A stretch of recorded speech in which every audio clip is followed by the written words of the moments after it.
हे सेवेकऱ्यांचं ग्राम अभियान पोचवण्याला आपणाला एक नामी संधी मिळालेली आहे आणि शंकराची सेवा ही पूर्ण एक गोळी आहे सगळे आजार बरे करण्याची.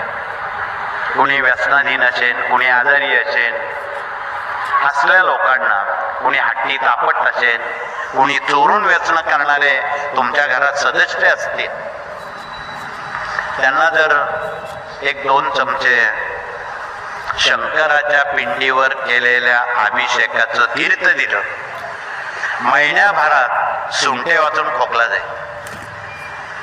म्हणून या बाबी ज्या आहेत त्या जनतेला आता कोण सांगेल, आणि या जर सांगितल्या गेल्या प्रश्न उत्तराचा बराचसा भार आपला कमी होईल. इथे आभाळ फाटलेलं आहे, ते शिवणार कोण? एवढ्या समस्या मानवाच्या अगणित आहेत.